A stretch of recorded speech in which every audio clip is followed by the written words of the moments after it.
which in Tibetan is called nga. Nga means actually praise. It's also a proclamation. There are actually all kinds of different mantras. Like one form of mantra or dharana is the Heart Sutra, in the Heart Sutra, which says Gatte Gatte Paragatte Parasamgatte Bodhisoha. Is a dharana, is a mantra. Others like Om Ahom Banzang Gotpe Masidehum is a mantra. There are many, many forms of mantras, but primarily the function of mantra is to protect the mind. It is said that that which protects the mind is called the mantra. And His Holiness Dalai Lama, he often used to say that when you say it protects the mind, is that it protects the mind from more the impure aspect of the mind, and protection against the more impurity of mind. In that, sometimes you see more kind of, if you talk more on a practical level, sometimes when you just recite the mantra, like for example, if you're quite nervous, or if you cannot sit very quietly, if you cannot meditate, or your mind is not in a calm state, you just chant the mantra like Om. See, but also where you chant. Sometimes if you chant badly, then it's kind of more of a disappointment. But it's how you chant. When you chant, you should chant really from the heart, and let the sound of the mantra resonate the experience. So that as you actually chant in a particular way, it actually vibrates the energy and your channels, thus creating a relaxation and also creating an experience of the mantra in a very fundamental way. So that sometimes when you chant like mantras, when you see like Om, you may not be thinking of the meaning of the mantra at all, but just simply chanting it out sometimes really brings a kind of quite a, profound state. That is, after you chant, you feel kind of quite calm, quite rich, quite fulfilled, quite creative, or open, receptive. Also, there are mantras when you're very nervous, you say the mantra very loudly. At the same time, also when you meditate, sometimes mantras can be used as a kind of, as a handle, as a help, because as your thoughts are very continuously, the mental cost is very continuous. So as you begin to say the mantras continuously, it begins to rub off on your thoughts, and slowly the thoughts go quiet and mantra pervades. And in such a practice, as you recite the mantra by what is called the prana recitation, where you recite silently. You don't say it, but with mind you just say it quietly. Where you don't have to even move lips, particularly if you are in company of people. If you start moving your lips, I think you're a little strange. So you don't have to move your lips also. You can just say mentally the mantra quietly, and it can bring a very calming and, instilling effect in your mind. You understand? That's why mantra can be used as, as an aid to meditation. I would like to read through this teaching on mantra, which is actually quite complete in that it introduces the place of mantra in the practice of meditation, quite kind of, clearly. And I would not read the whole thing through, I would leave some for tomorrow. But it doesn't say exactly what I've just mentioned to you, that it doesn't say.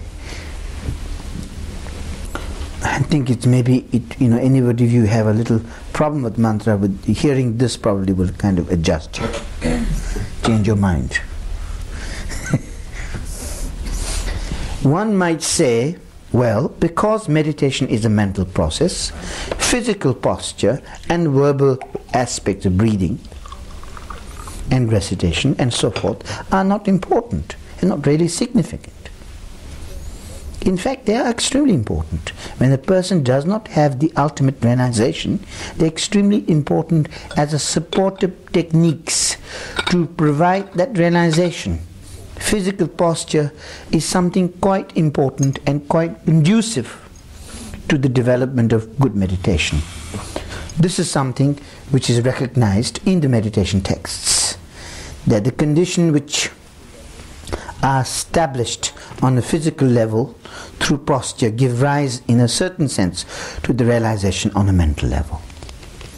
There is a story in the Buddhist tradition of a certain rishi or sage who was meditating in a forest which was inhabited by a large troop of monkeys. The sage was always sitting in one-pointed meditation with his body held in perfect 7-point posture. And the leader of this monkey troop, who was very inquisitive and imitative by nature and seems to have some positive karma or positive karmic connection with some practice in his previous lifetime, started imitating the sage. He would see him sitting and would start to sit as straight as he could. This is also very good for children also to imitate sitting. The funny thing was that his mind started to become calmer, and the other monkeys started to pick up on this as well, and because the leader was demonstrating something, they would follow his example and were all soon to be seen spending a lot of time sitting around in this posture. The monkeys actually did develop some kind of a rudimentary samadhi, a meditative state, some kind of a rudimentary state of mental repose.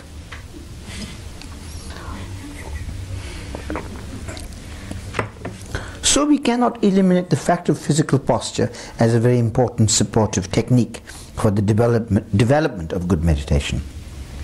If you don't hear some words well, stop me, huh? Similarly, verbal recitation of mantra or prayers should not be ignored as a very supportive factor. The text dealing with the use of mantra said that the samadhi, that is the meditation one is developing, is like a fire, and the recitation of mantra is like the wind fanning that fire. So while it is not in itself a samadhi, that is meditation, it is a supportive technique which contributes to or enhances the state of samadhi that this person is developing. Now this is something particularly worth discussing in a Western context, because in a country like Tibet, where culture had been Buddhist for centuries, people were brought up with the idea that something like reciting a mantra was beneficial.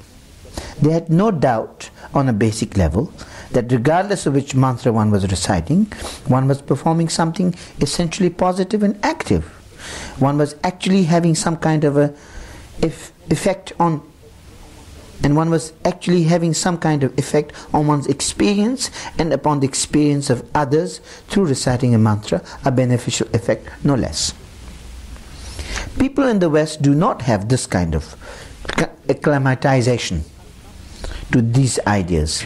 They feel uncomfortable with the idea of merely speaking a certain sound has any kind of effect whatsoever.